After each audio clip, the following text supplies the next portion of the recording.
Well, hi guys. I'm here to review Night at the Museum 3: Secret of the Tomb. Now, I don't really know why they made a third Night at the Museum movie. I remember liking the second one as a kid, or the first one as a kid, and then they made the second one like I don't know, 2010 or something. So I was still young, still pretty young, like 10 or 9 or 10 or 11. And I remember enjoying that one. I, but this, and I'd say this one was good, but it felt like more of the same. In the first movie, though, it was the new concept. Well, I don't know. Maybe that concept's been used on something before, but not something I've heard of.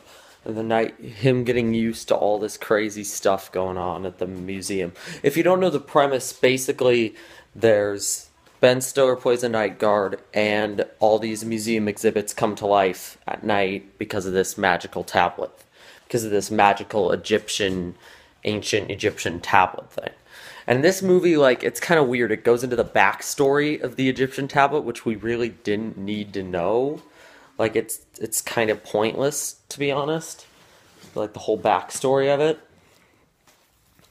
But, like, and then, but no, what I was gonna say, in the first movie, it's cool because it's him meeting all these, like, characters and getting used to being the night guard of this crazy place with, like, all these exhibits that come to life at night.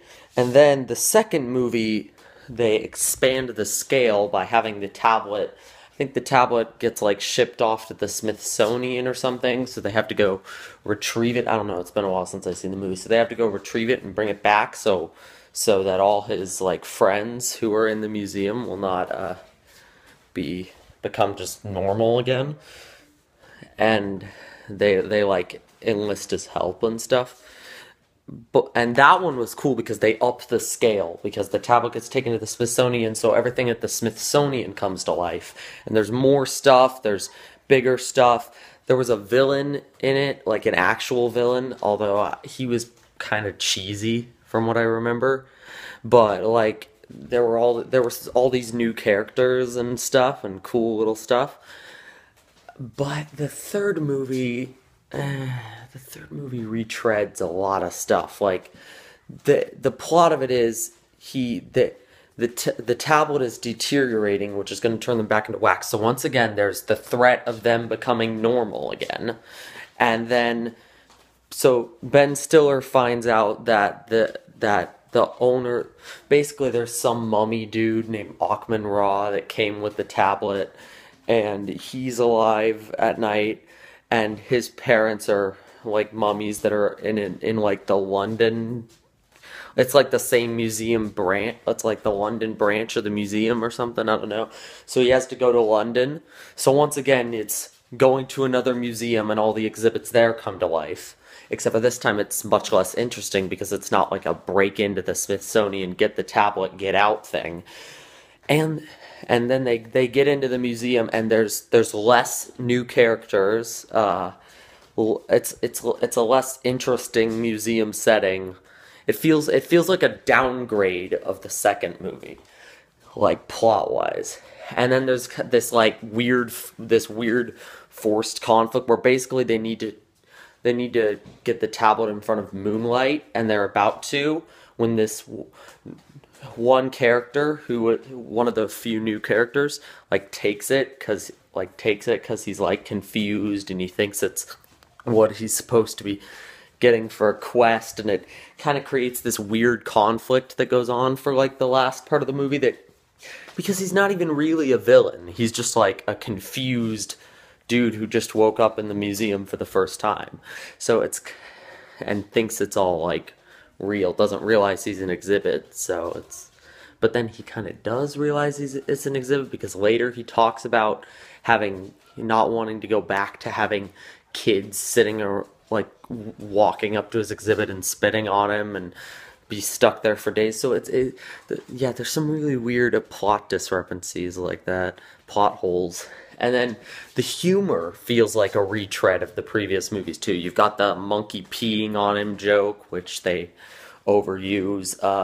Well, in the first. You got the monkey always peeing joke, the dumb cavemen, Owen Wilson and Steve Coogan as their characters just kind of spouting goofy lines. I mean, there's a couple funny jokes. They're probably the funniest ones in this movie. Ben Stiller's doing his usual like comedy routine that he always does in the movies, where he's just kind of not even really making jokes, but just kind of reacting to the other jokes. Uh, there's a night guard at the British Museum. I think it was Melissa McCarthy, maybe.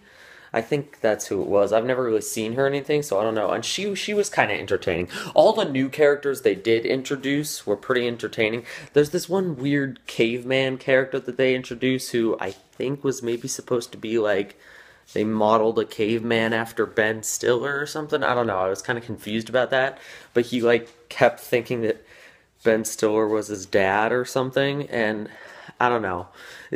All the humor with that character was, ha ha, I'm dumb, I'm a caveman, I don't know how things work, ha ha, which gets old very quickly. So really, honestly, I wouldn't recommend it. I mean, there were some good things that they did introduce. I liked. So, the new jokes that they did add, like there's one scene where there's a new character, Lancelot, that they meet. He's the one at one point he thinks he's he thinks it's all real, and he goes into this. He's trying to find Camelot, and ends up going into this place where there's a play going on, and there's this dialogue banter where he's trying to give the tablet to Hugh Jackman, who's playing King Arthur in this play, and Hugh Jackman like breaks the fourth. He's like, "I'm Hugh Jackman. This isn't real," and the joke is so close to being funny, but because of how like straight Hugh Jackman plays it, I don't know, like, the joke is so close to being, but it's not as funny as it could be, and a lot of the jokes are like that, like, they're almost funny, but they just do something a little bit wrong to where it's not quite funny enough to make me laugh.